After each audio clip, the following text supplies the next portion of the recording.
Hi, I'm Hina Siddiqui, and you are listening to the Corporate Life Podcast. We are in season 3, where every life is a movie and you are the star of yours. So step into the spotlight, the world is watching. What do you think? What does it really take to become Miss Universe? And what happens after that? My guest today is someone the world saw as Miss Universe. But her real story goes far beyond the crown. Natalie Glebova, Miss Universe 2005, went from being a shy Russian immigrant to standing on the world stage, bold, radiant, and unstoppable, and eventually to writing a book called Temple of Love. But her journey didn't end there. In this raw and deeply inspiring episode, Natalie opens up about the beauty beyond the mirror, the power of belief, and the spiritual path that unfolded long after the crown. This is not just a conversation about fame, it's about feminine energy, self mastery, and the kind of success that no camera can capture. Let's begin. Natalie, let's begin with your story in your own words. Thank you for giving me that chance to share my story. Well, I am an immigrant from Russia to Canada. And when we first arrived to Canada, we really had this whole Canadian dream in mind that one day we're going to be homeowners and be super successful in our careers. I was only 13 at the time, but my parents were really incredible. I admire them and I respect them so much for what they have done because they literally moved with just 2 suitcases and a heart full of dreams and hopes. Yeah. And so we started a whole new life together in Canada. And it was difficult for the first little while. And I kind of carried that chip on my shoulder about being an immigrant because it was kind of looked down on. You know, you were considered a second-class citizen, Mhm. not by Canadian government, but just by the cultural understanding of it, especially because I was from Russia and people didn't really know much about Russia back then. I Yeah. think people still have, their own Yeah, yeah, stereotypes about yeah. anyone. And so, of course, mine came with its own stereotypical comments and a bit of bullying about being a Russian immigrant. And so I spent a lot of the time kind of on my own and just being a loner and very shy, insecure about my culture, about my roots, trying to really fit in with the Canadian people. Mhm. And when the Miss Universe Canada competition came around, after I had seen it on TV, I thought, I could try to compete, but a lot of people told me I wouldn't be able to win because I was an immigrant with an accent, with a Russian last name. But something inside me really believed that I could Yeah. because I felt like I had the look, I had the moves, and I had the personality for it. Yeah. So I decided to apply, and the first time around, I didn't win the title of Miss Mhm. Universe Canada. And that kind of reinforced that belief for a little while that, oh, yeah, because the title went to a Canadian Yeah. born lady. But I said, I'm going to try again because I just had this vision that I'm Wow. going to come one day and wear the Miss Canada sash Hmm. on the stage and represent Canada because it really was my country, right? It felt like my country. Yes. I didn't really associate myself with Russia. I didn't even have a Russian passport because we left Mhm. one Okay. after the fall of the Soviet Union. So I decided to compete again and try again and did everything possible to prepare myself in the best possible way and really just held that vision really strong. And I won the second time around. Wow. And off I went to represent Canada at Miss Universe, which was held in Thailand back in Mm. 2005. Mhm. And little did I know, I actually didn't go back to Canada. I went back to New York as the winner of Miss Okay. Universe. Yeah. This is such an Yeah. inspiring story, and it's beautiful. It's like it gives a lot of hope to people who think that they are less than, or they don't fit in, or they need to do something, something more to fit in, or to be loved or accepted. It's just that self-belief, right? When you set that intention that you want to achieve something worthwhile, and then you do it. It's such a beautiful experience and sense of accomplishment, right? It is. And I tell people all the time, I don't really like the word fake it until you make it, but it's kind of the similar idea where Yeah. hear the fears and the doubts Yeah. and the limiting beliefs creep in, and you just do it anyway. You Yeah. just say, okay, but my higher self, the Yeah. version of myself that's whole and perfect and complete and doesn't have any of these fears, she can do anything. Yes. She is limitless. She's infinitely powerful. Yeah. And so I kind of just put those thoughts to the side and I say, it's okay. Those thoughts will be there and they Yeah. can be there. I'm just Yeah. going to keep taking action and keep moving towards what I know feels right in my heart Yeah. and what feels aligned, most importantly. Yeah. Beautiful. This is amazing and so inspiring. How did your life change after you won the Miss Universe title in 2005? Well, it certainly changed right after I won because I Yeah. went from being just fresh out of university, studying IT management, and thinking, what am I going to do with my life? Because I didn't really want to be in IT. Yeah. I kind of had this, again, like misalignment, even though I graduated with a bachelor's of commerce and I had this degree, but somehow it didn't feel aligned. And I was looking for something. And Yeah. I guess Miss Universe came at a perfect time because it kind of gave me this option to go in a different direction and take a Mhm. different right with my life. But Yeah. I think when I look back and when I think where would I be now had I not won or had I not gone to Yeah. compete at all, I, I kind of have a feeling that I would be in almost the same place in my life, doing Mhm. probably the same thing that I'm doing right now, coaching, writing books, Yeah. speaking in public. I probably would have found my way there anyway, because when something feels destined for us or we feel drawn to a particular Yes. path, we're going to get there regardless, Yeah. right, of what happens and which circumstances fall into place. And so the only way that I can describe it is that I took the most scenic route to the same Mm. destination Yeah. that I've been anyway, but Miss Universe just gave me this beautiful scenic route that I got to I experience, love travel that. the Yeah. world, have amazing experiences like photo shoots with the top world photographers, work with amazing designers, have all of these fantastic experiences Yeah. around the world. But yeah, it's great. I'm so blessed about that. Yeah, it's really great. And in your experience, what does it truly take, not just on the surface, to become Miss Universe? Because most of the times we think that it's mindset or it's strategy or it's discipline or anything tangible or intangible. In your opinion, what makes a winner, like what sets a winner apart from everybody else? Well, if we're speaking particularly about winning Miss Universe, Yeah. I think all of those things that you mentioned are definitely a part of it. Discipline, Mm. action, motivating yourself and going for all of the things that you intend to do. Yeah. That is a very masculine energy, right? Mm. And Yes. that could actually get you there. It'll get you at least halfway. Yeah. I think because, as women, and you can agree with that we are different from men in a sense that we have that feminine side, Yeah. that it's not just about go, go, go, take action, make progress, and never fail, and just kind of having that masculine mindset. What we Yeah. also have is our softness, our intuition, is a state of flow, right? Where Yeah. we can use our creativity and we don't have to be so stuck on any one particular goal. We can adapt easily and we can Yes. change as circumstances come into our lives.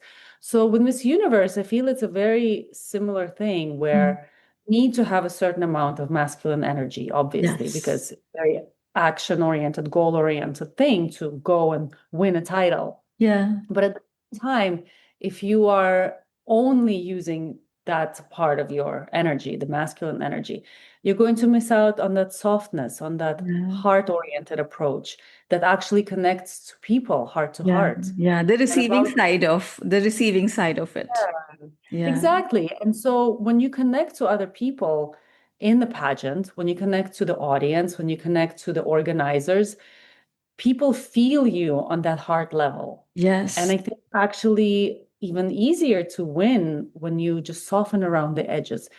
and you understand that other people have a heart too. And if you can connect to their heart through yours, something magical happens. People see Mm. you.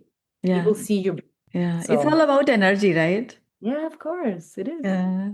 You explained it so beautifully, expressed it so beautifully, and I totally believe in that. I believe that it's yin and yang and like masculine, feminine energy. So of course we need masculine energy to win something, to be successful in whatever area we are, in whatever domain of business or industry we are. But still, it's so important to use those untapped feminine sides of us to make it more speedy and faster. Yes, Yeah. exactly. And Yeah. if we are identifying us as women Yeah. and feel that we have that beautiful feminine energy, why not use it to our Why not advantage? use it? Exactly. Yeah. And men don't have that, right? And it's like, Well, men also have masculine and feminine. Like in all of us, yeah, I have masculine energy, yeah, you have masculine energy as well as yeah. feminine, and men also have both. But and so men can actually learn as well from They women. need to That's learn a it. They great don't, pageant yeah, question. yeah, A lot yeah. of pageant questions ask, what can men learn from women? And I think that's exactly what they can learn, that it doesn't always have to be about achieving goals. It can be more Yes. about connections and building relationships Yeah. and using your intuition and having that softer side because it makes the journey a little bit more interesting and Interesting. Yeah. more beautiful. Just because otherwise it's just about set goal achieved, then you're moving on to the next thing. But Yes. in this, you're actually enjoying the journey and you're making beautiful contacts, you're bonding with people, building Yeah. relationships. Yeah, exactly. And I would also like to add here that it's not possible without the immense love for yourself.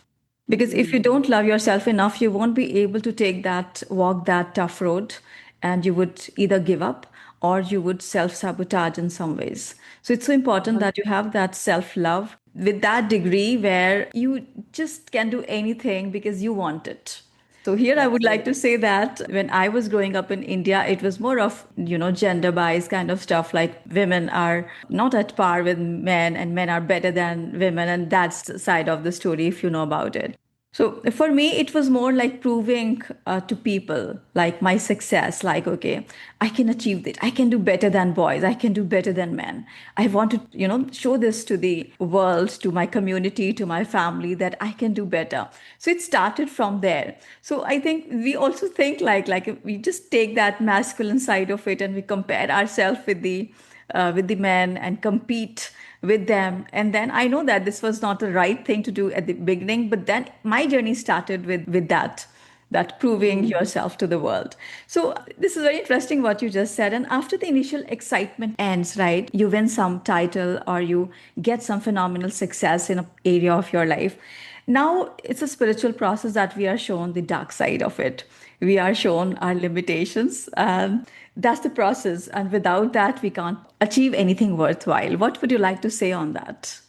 Well, when it comes to, again, Miss Universe and achieving something that grand and that Yeah. massive at such a young age, Yes. it doesn't leave much room for self-awareness at that point Mm. because you're thrust into the limelight where you have to almost bend and shape shift yourself to adapt to what the fans, the audience wants from you, from what the organization wants from you, from what the culture wants from you. And so it, as I said, it doesn't leave much room for personal growth Mm. because you have to basically perform like a little Yes. clap monkey and just kind Yeah. of like, okay, I'm perfect and I'm Miss Universe and I have to be Yeah. a certain way. And it was a whirlwind for me. And obviously, I kind of neglected a big part of myself in Mm. that year Mm. because I obviously didn't have even time for Yeah. self-love or Yeah. self-care on any level. And only when I moved to Thailand a year after serving as Miss Universe Mm. had I started to get into understanding of what is mindfulness, what is personal growth, what is Yeah. spirituality. And in Thailand, being a Buddhist country, there's plenty of temples where you can go Yes. meditate, kinds of meditation getaways and Yeah. programs. I had tried to go to for Vipassana meditation Oh, wow. pretty I've much been there soon after. too. Yeah. It's tough, right? It's tough. We completed the 10 days Yeah. of the Twice. program twice. Wow. You're my hero. Well, let me tell you that I failed on that Okay. one. And Okay. I say failed, I don't mean it in a negative way. I basically ran away after about 4 days because I was not Mhm. ready for it. Yeah. I was simply not ready for that level of quiet, that level of self-observation. And I realized soon after that I'm way behind in that sense of learning how to stay still, how to find that stillness, how to find that quiet and be okay with it without the Mm. mind going like a caged animal going, I can't do this anymore. Yeah. So I started my spiritual journey pretty much since that time. And little by little started meditating, learning things, reading the books, Mm. Power of Now and Yeah. Beautiful all book. That's one of my favorite books, by the way. yeah, exactly. That's really the one that I started with.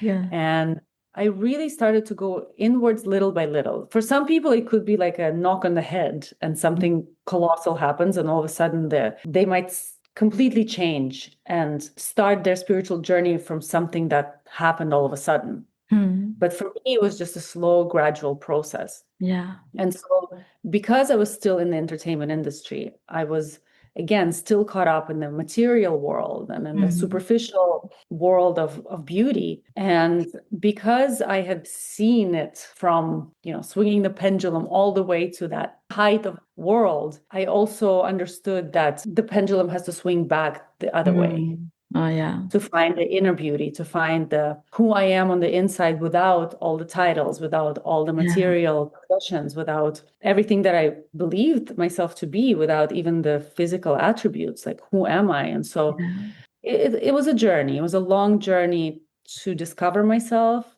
who I am, face some pretty dark nights of the souls, Mm. pretty rough ones, Yeah. and face some shadows and integrate the shadows. Yeah. And it's still an ongoing journey, Yeah. as It's you an know. ongoing journey. Yeah. It's like it never ends until we are alive, we are breathing. It's there. And I don't know for how many lifetimes, how many more lifetimes it will continue. I'd like to believe that we do have a choice, Yeah. unless we are trapped in a cycle of samsara, that we somehow don't have a choice. But as a soul, I believe in our sovereignty.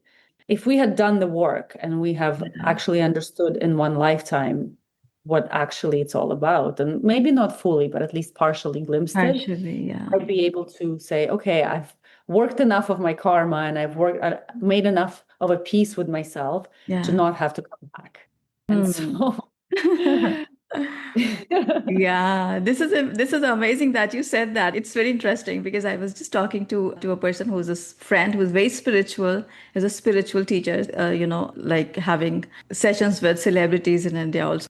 And I was talking to him and I said, I just want to complete everything in this lifetime. I don't want to come again. So he said, nobody has ever said that before to me. I said, this is my intention that I want to do all the work in this lifetime and never come back again. I'm down for that. Get me off this ride, please. I'm good. So, Natalie, what does your life look like these days, and what purpose are you pursuing now, and why is it Mm. important? My purpose, I have realized, is to learn as much as I can, deepen my own spiritual understanding, learn about the purpose of life Yeah. and why we're here and how to live it in a more fulfilling and contentful way, and then pass it on to other Yeah. people. Because, as with anything, I think all people have that Hmm. purpose. Hmm. We either learn something like a skill, right? And we rise to the heights of our profession. We tend to want to, at that point, pass on that knowledge to other people, Yeah. right? So let's say you're a great painter and you mastered your skill. Hmm. You probably either want to leave that legacy through your paintings or teach that Yes. skill to other Yeah. people, Yeah. right? Yeah. And so, what can I do? Well, I've risen to the heights of Miss Universe. Yeah. I am coaching a lot of aspiring Miss Universe contestants. But Mm-hmm. what I want to teach them, and this is what I'm truly a big part of my teaching is how to not focus on just the outer beauty, but Yeah. how to focus on the inner beauty. This is so Because outer beautiful. beauty will fade. And, Yeah. I'm in my mid 40s now, Hmm. and I know that things are only going to start going down. And it does for everybody. It's not, I'm not chasing perfection anymore. I'm not chasing to look young anymore. Of Yeah, course, like little bits here and there, yeah, little upkeep is okay. But I am truly trying to develop this in myself and to teach other people how to cultivate those inner qualities that will yeah, never fade, that yeah. will only get better as we age, Yeah, right? yeah, that's beautiful. Beautiful. And you look gorgeous, as I said before. It's like, it's also like the inner radiance that reflects on your face. Yes, well, that's exactly it. Inner radiance. Yeah, I mean, we know that we're not going to be 20 for the rest of our life. We're not going to look yes, like we're 20 or 30 or yes, 40. And so why should we? We should embrace the fact that we are yeah, getting old, and that's okay because we could be beautiful at any age. And that inner radiance shines through everything, through the eyes, yeah, through your smile, through the way you carry yourself, through the work that you do, yeah, through the fulfillment of your purpose and that alignment to your truth and alignment to your higher self. mm, That's what that inner radiance actually is. yeah, So my mission is to teach other women to find theirs and to yeah. let it shine. This is Mhm. beautiful because when you combine that outer beauty with inner beauty, it's magical because then your aura communicates a very beautiful, powerful energy and message to the world, and people are drawn to your radiance and energy automatically. You don't have to do the kind of hard work stuff like this. You are naturally like that, right? So this is beautiful, and this is what I teach in my programs also. It's about doing the inner work, and the outer work will results will follow. So important. Without that inner work, it's just no way forward. Yeah, yeah, no way Gotta give it. forward. Exactly, exactly. It's also everything is spiritual, I believe. Everything that, and I say that nobody's doing anything to you, right? Nobody's doing anything to anybody. It's just the energy at play. What your energy is doing, what what thoughts and energy and emotions you are emitting through your aura, that is just coming back to you. It's all the manifestation process. You're so right. And I noticed that when I do that inner work, when I practice surrender, when I practice mindfulness, when I practice Mm. breathing, when I do yoga on a daily basis, things just seem to tune up Yeah, energetically I agree somehow. with you exactly. And then you show up as this whole other Yes. different person than if you didn't do that. Yeah. And as you said, it's that energy that speaks louder than anything that Yeah. we can say. So Yes. people feel it, they sense it. You're around, you walk into a room, and it's that aura that people are not even aware that they're reading the aura, but they Mm. are on a subconscious level. Yeah. Doing that inner work is so, so It's so important. So I'm glad that you're important. also you teach that, and that's a big part of your mission as well. It's similar, like that's why I think we could connect on the same kind of frequency. Natalie, you wrote a book called Temple of Love. I would like to know from you, like, what inspired you to write that book and what the book was all about. Well, that's exactly what I was saying earlier, is that I wanted to write the book to pass on everything that I had learned so far about Mm. my spiritual understanding, about my journey so far. The book is Temple of Love with the subtitle A Pilgrimage to the Heart. Oh, So wow. the subtitle says it all. It's Yeah. a pilgrimage, right? What is a pilgrimage? Yeah. It's a journey that we take that's sacred. Go to the heart, and the heart represents our true essence of Mm. who we are. So it's a journey of healing, it's a journey of self-realization, it's a journey of self-transformation. And I wanted to write this book not in a way that reads like a self-help book, because at Mm. first it was going to be like that. But then somehow along the way of me putting the outline together, I thought this actually could be a really good fictional story. So I took Mm. elements from my life and Mhm. characters and people that I know from my life and turned them into this fictional story of a woman on a search for true love. Yeah. Because it mirrors my own search Mm. for Yeah. true love, because I've been a romantic ever since I was a teenager. And I was Mm. always thinking, "Oh, one day I'm going to meet this perfect person who is going to just complete me and give my life meaning." And really, love and relationships for me have been a very focal point of my life. And Mm. I think through relationships, I've managed to find myself very well. Mm. And it's not like that for everybody. people find themselves through many different Yes. modalities and ways. Some people do it through their work, through art, through, Mm. you know, religion, you name it, right? Yeah. Hobbies, perhaps, or movement or sports. For me, and I think a lot of women, especially the women that I coached, we're similar in that sense because we Mm. are looking for love. And ultimately, we're looking for self-love, to love Yeah. ourselves. We tend to look for that love because we want the validation. We want somebody to tell us we're beautiful. We want Mm. somebody to care for us. Ultimately, we're looking to give that to ourselves. Yeah. Right? So it's the self-love, the real self-love. So the book, Temple of Love, is really about that. It's about the journey starting to look for Mm. a legendary temple that promises true love to anybody Mm. who pilgrims there. But ultimately, it becomes a story and a journey of finding and building your own temple of love Mm. inside yourself. And self-love has the three cornerstones, as I write about in the Mhm. book, the three cornerstones are self-awareness, self-care, and self-development. Okay. And once you understand what they are and you heal yourselves, the journey takes you through one chakra at a time, healing your Mm. generational trauma, healing Yeah. your inner child, finding your inner goddess. Once you do enough healing, of course, it's never done, but Yeah. enough healing, get to the heart, at least you'll have that awareness of, oh, okay, here I am. This is what true self-love feels like, what it is like. Yeah. And then discovering that true love is actually a lot closer than you think. It's not Yeah. out there. I believe that totally because, as I said in the beginning, like I started with my intention to prove to the world that I know that was a wrong thing, but then that was the journey that I started. And then I ended up to be a place where I thought, okay, I should love myself enough to do it for me, not to prove to the world, not to do it for, not for performance or not just for presence. I just want to be present to myself. That kind of self-love. This is beautiful that you are Well, you found your temple, you've built your temple of love because you yeah. took the pilgrimage to the heart and you Yeah. understood what it means to Yeah. really self-love. Yeah, it took a lot of time because it was a journey as you said so beautifully that it's a journey. We don't start there. We just, get there by doing some Yeah. inner work. Exactly. And some people might think, oh, it's so overwhelming. Where do I start? What do I Yeah. do? And so the book Temple of Love kind of serves as that guidebook to Yeah.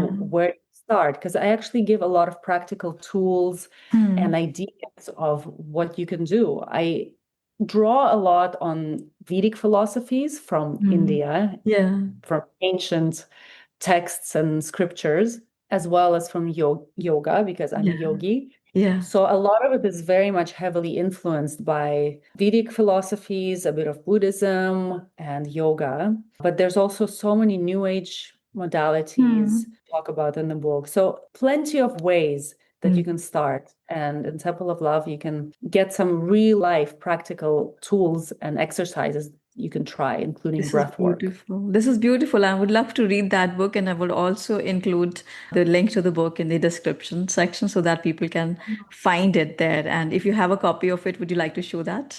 You know what? I just moved and it was in Okay. store. I Right. almost grabbed a copy from my friend today, but then I forgot. That's But fine. yeah, thank you. Natalie, you write about meeting Nayana, Curantara, and exploring plant medicine.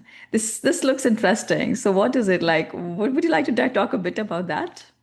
Yes, Nayana is a character in Temple of Love. She's a curandera, which is a female shaman who the Hmm. main character and the protagonist in the book meets on Yeah. her journey. She goes on to attend a shamanic retreat, which Hmm. includes taking ayahuasca. I don't know if you've heard much about it or if your listeners have heard much about it.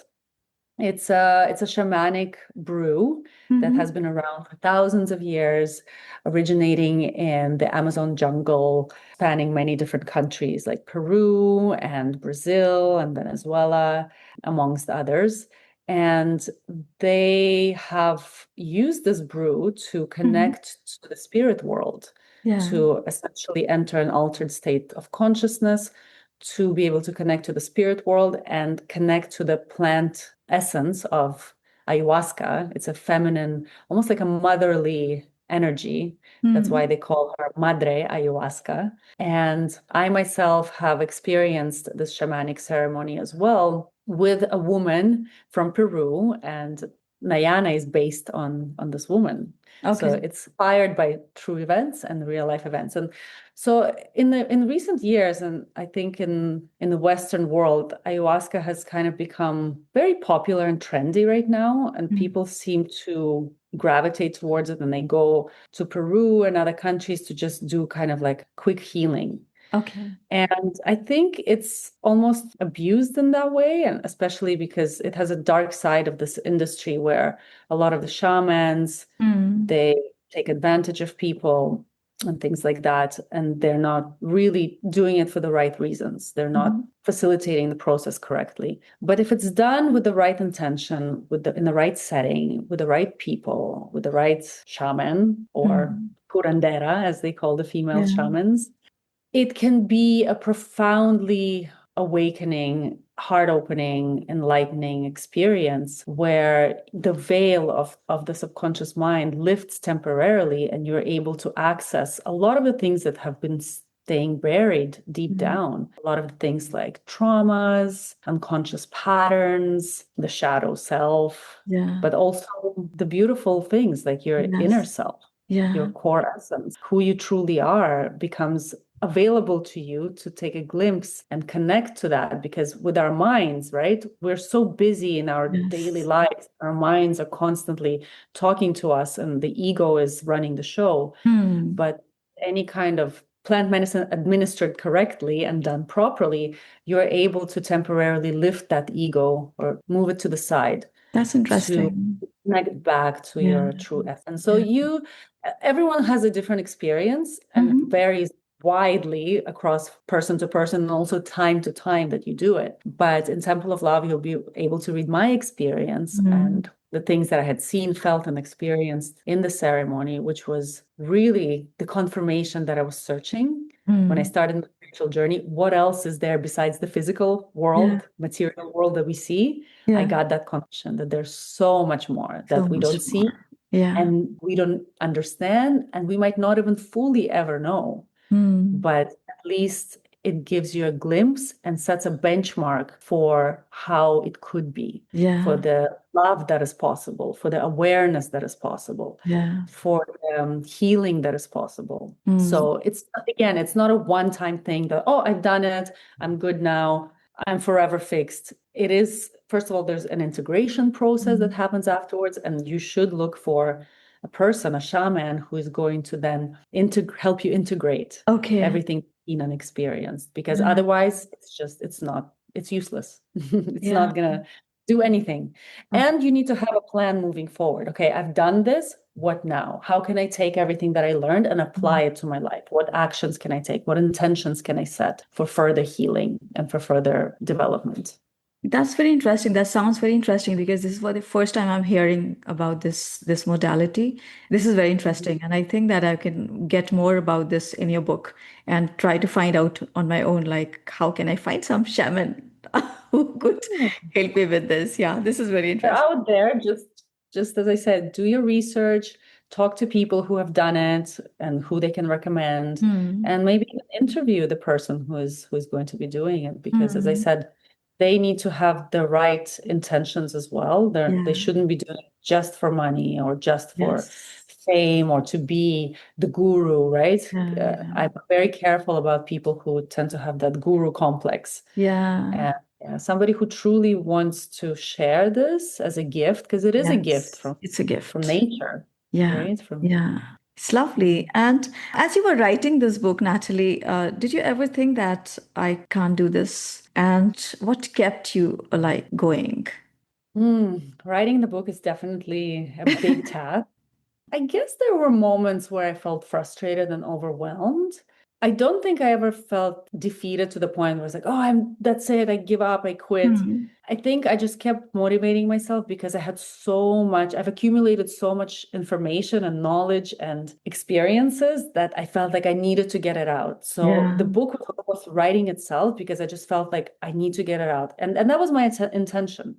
every day I would set an intention saying that I'm going to align to my higher self, and whatever needs to come through will come through. And I had a little ritual before I was writing. Mm. First, ecstatic dance. I would just put on some kind of like tribal music and dance Mm-hmm. around the Yeah. room to unlock that sacral chakra, which is Mm. responsible for creativity, Yes. and the creative flow to start moving. Then I would sit down and put on some kind of like alpha brain music, Mm-hmm. the Yeah, music yeah. that, I've that tried it really is, all. Yeah.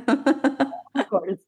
And so I would listen to that for a few, maybe 10, 15 minutes. And then I would go into the writing session. And so I felt motivated every day. For 3 months, I didn't Wow. stop. Every day I wrote. And Beautiful. I just felt like it needed to come out. And I couldn't rest and I couldn't relax until I wrote it. It wasn't because I wanted to achieve the goal of writing a book, it's because I wanted to get it out. Yeah, yeah. That's a beautiful thing. And it's a beautiful process that makes you so mature, and we learn a lot while writing a book, right? About ourselves, and we Mm. start seeing things from a very different angle that we have never done before as we write our own experiences. Absolutely. Yeah. I'm sure there's a book in you that is waiting and dying to get out as well. I have written 6 books so far. So it's like my latest was Fast Cash Flow Fix, because I write for the CEOs and founders of tech businesses. This is the audience that I work with all the time. So this is like Mm. it's a very interesting process for me too. Like when I write a book, it's like, of course, it's a tedious process. Like you have to write and you have to make time for this along with so many other things that's going on in your life. But then it's a beautiful process. You learn a lot about yourself and get some beautiful ideas as you do that. You're absolutely right. And so you know that process very well. Yeah. And through writing Temple of Love, I felt like I actually did the whole healing journey Yeah. from chakra to chakra. It actually, Wow. as I was writing it, I did the whole cycle. And even afterwards, I think I'm still in that cycle of Yeah. another bigger cycle of healing myself. Yeah. That's lovely. What does true love feel like in your body if you had to describe it without any spiritual jargon? I heard this phrase once, and it actually came from a song. I don't even know if it was the original of that song, but it was a house song that had words. And it said, what is well-being? Well-being is when you feel pleasant in your body, we call it health. Yeah. When you feel pleasant in your mind, we call that peace. And Hmm. when you feel pleasant in our emotions, we call it love. Yeah. Think true love is a combination of all three things. When Hmm. you have pleasant sensations in your body, in your mind, and in your emotions. Yeah. And that's why love is such a grand concept. It's not just one thing. It's not just Yeah. As one we know feel. of it, most Yeah, of us. exactly. Yeah. We might think we know what Yeah. love is, Yeah. but it's even almost impossible to describe it the same way like it's impossible to describe God. Yeah. I equate love and true unconditional love to God. Yeah. Yeah. And if I'm able to describe how it feels in the body, I would say a combination of all three things when you feel pleasant sensations in your body, in your Mhm. mind, and on an emotional level. It's like it can be felt in body only when we are aware enough for that. That's why Yeah, most of sitting the people are not aware, quietly, right? Mm. yeah, sitting quietly and meditating on it could be a really good practice to say, Yes. okay, well, I want to tune into the feeling of unconditional love. In Yeah. fact, in India has been developed metta meditation, loving kindness Yeah. meditation. I often guide my students on Okay.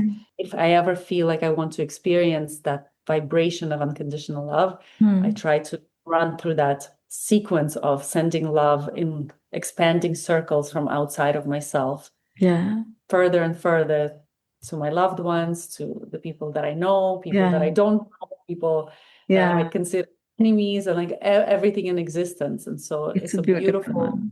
feeling that you can, and you feel it in the body. You feel lighter, you feel almost like tingles and like Yeah. pleasant sensations. You can only feel that. Yes, exactly. If Temple of Love was turned into a movie, who would play you and who would play Nayana? Such a great question. I thought about that, and I thought that Perhaps Anne Hathaway would play me. She Mm-hmm. doesn't look much like me, I admit.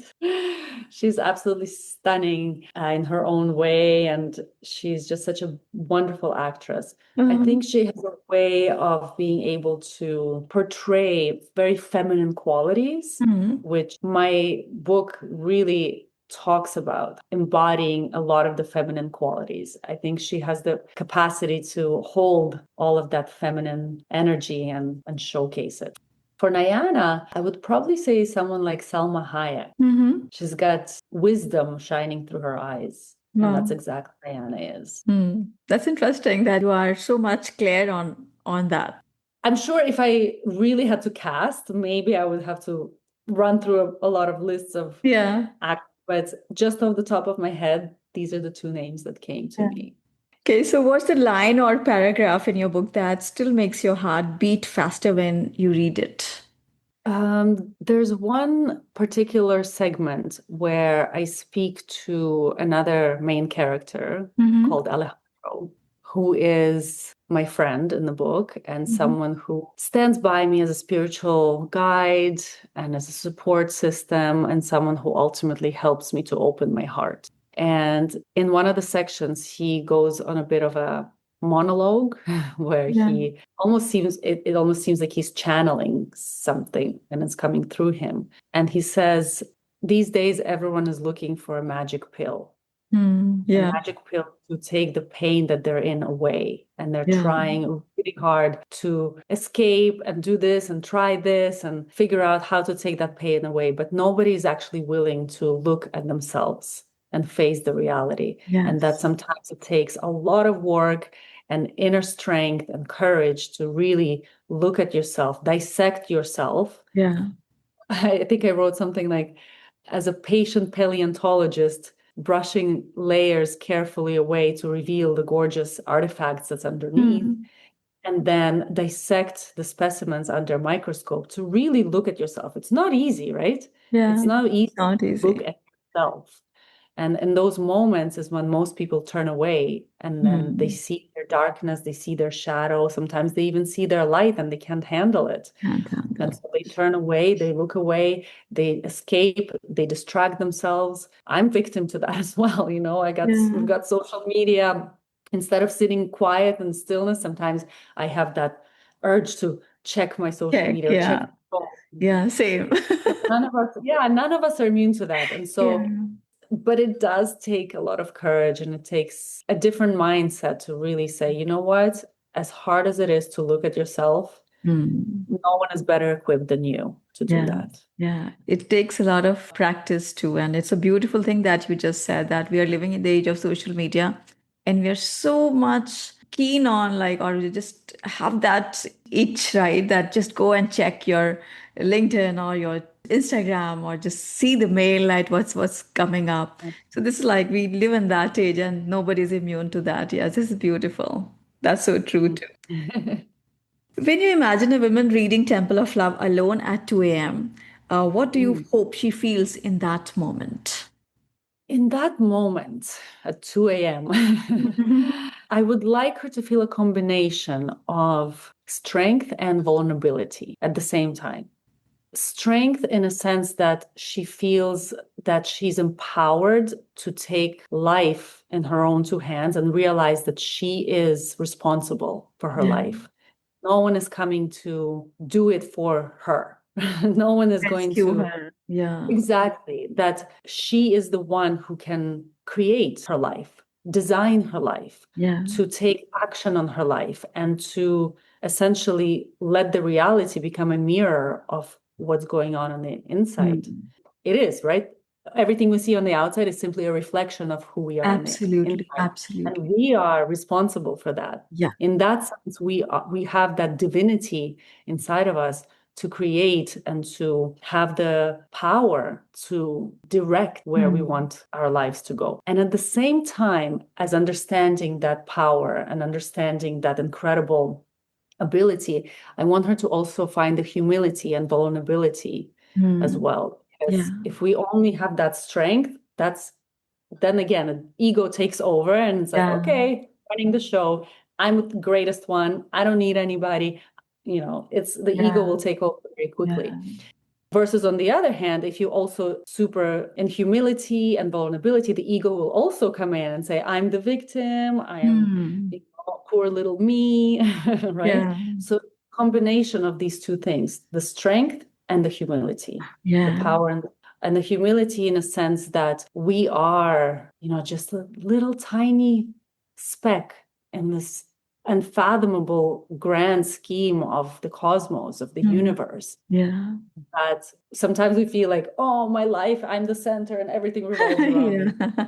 Yeah. In Yeah. reality, we're all part of this cosmic dance, and we're all part of this beautiful Yes. system, and this beautiful, maybe system is not the right word, but beautiful conglomerate of moving parts. Mm. And we're an integral part of of that Yeah. wholeness. Beautiful. And so having the humility also to ask for help. And as in Temple of Love, I also write that moment of where the main character, she goes through this, difficult time. She's after a divorce and she doesn't like her job and she doesn't know where else to do. She just come to the end of her rope. And she finds the humility inside to pray for the first Yeah. time.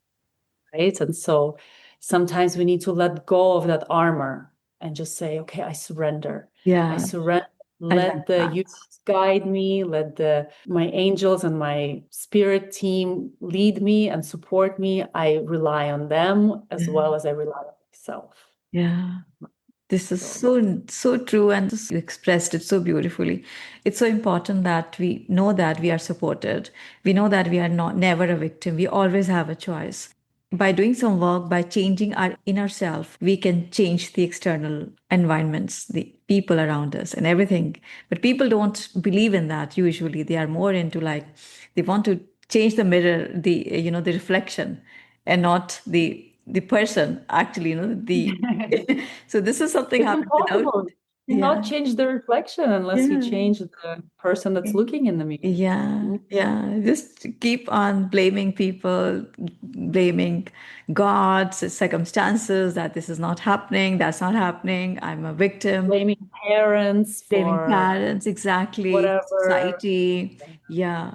So it doesn't work, right? It doesn't serve any purpose and it doesn't change any lives. It only serves a purpose up to a point where you become aware. For Yeah. instance, yeah, okay, my Yeah. parents raised me in this way. This is what society taught me. Yes. This is what things have happened. This was my trauma, for example. Mhm. It's good to have that awareness, but the moment you have that awareness, you have a choice. What do you want to do with that awareness? Exactly. Do you want to Exactly.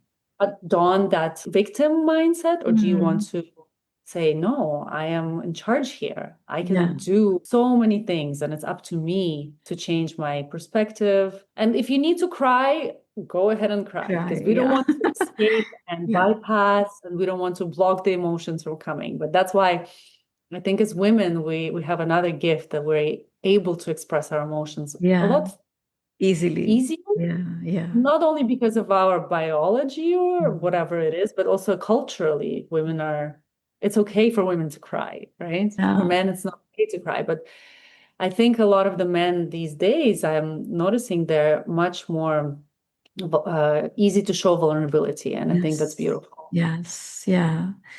That's really nice and beautiful that it's so important to cry. And when you cry, a lot gets washed away. So lots of energy gets cleared. And so important that when you feel that victimhood, just go cry. Or scream, whatever you need to do. Yeah. Yeah.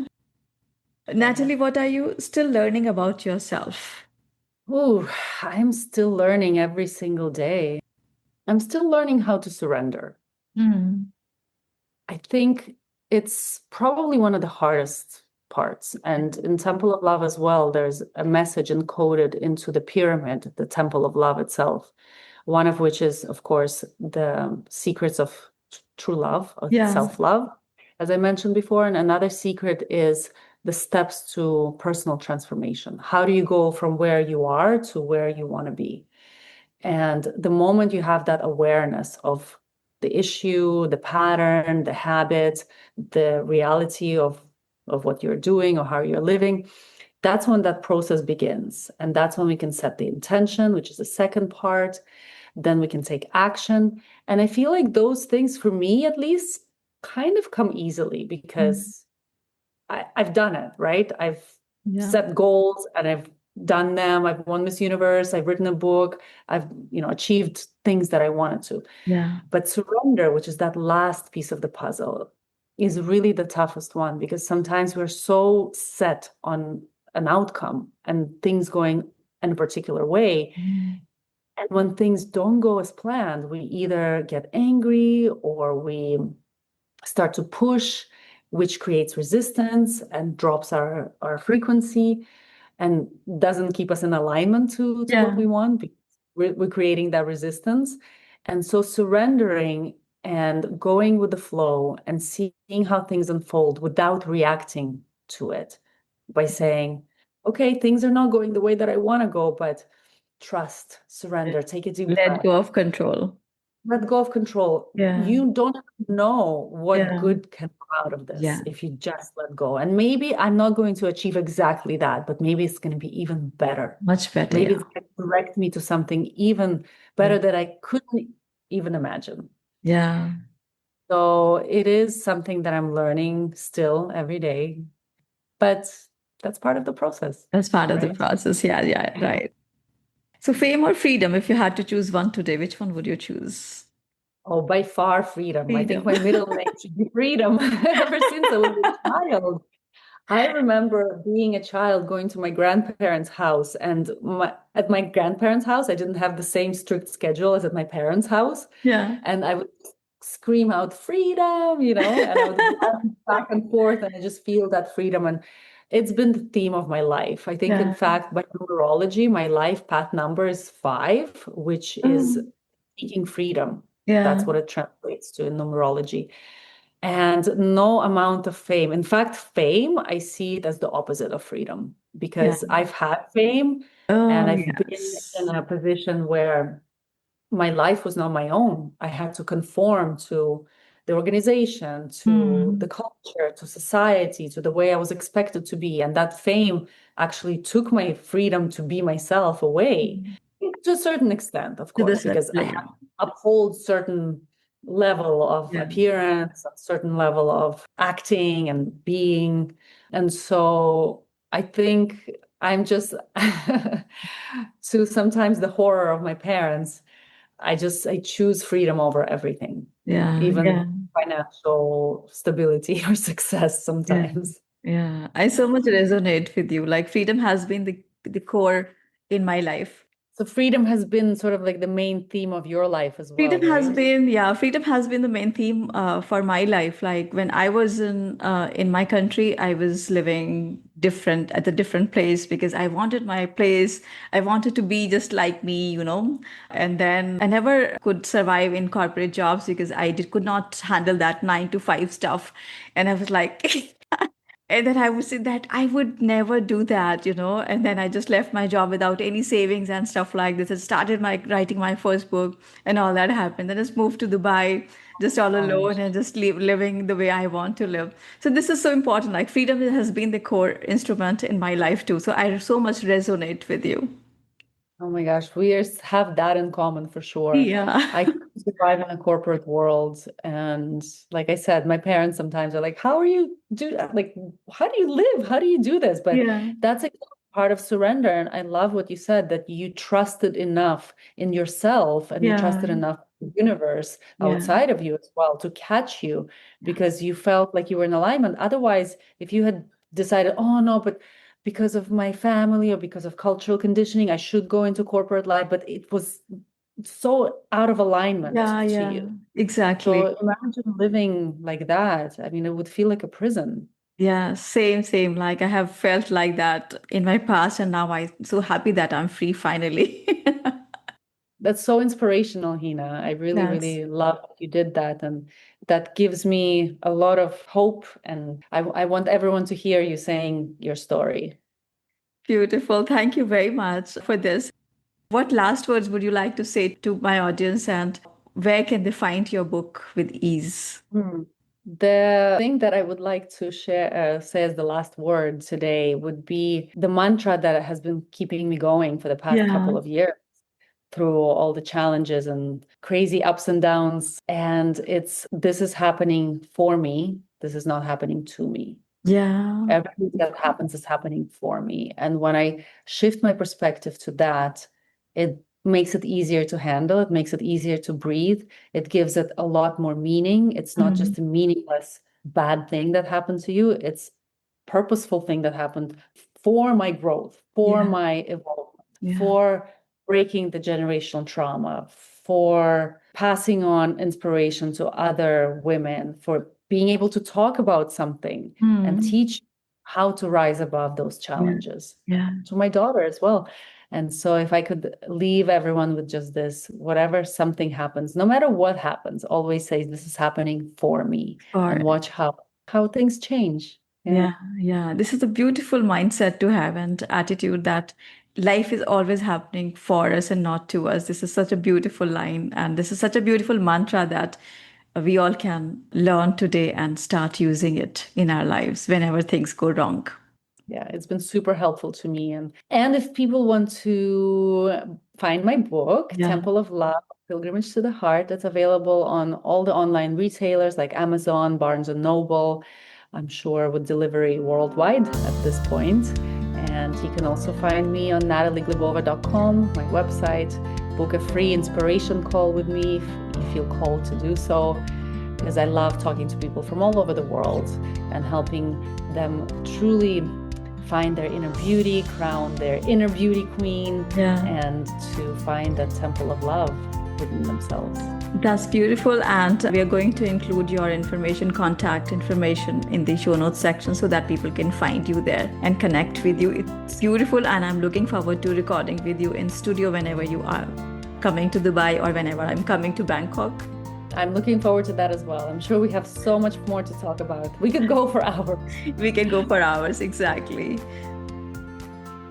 So powerful, right? Natalie is so much more than a beauty queen. She's wise, grounded, and real. Her book, Temple of Love, is a beautiful reflection of the inner journey she's been on, and this conversation gave us a peek into that. If something she said stayed with you, send this episode to a friend, and if you're enjoying these conversations, make sure to follow the show and leave a quick review. It helps more people find it. I'll see you next week. Until then, keep trusting your path. You are exactly where you're meant to be.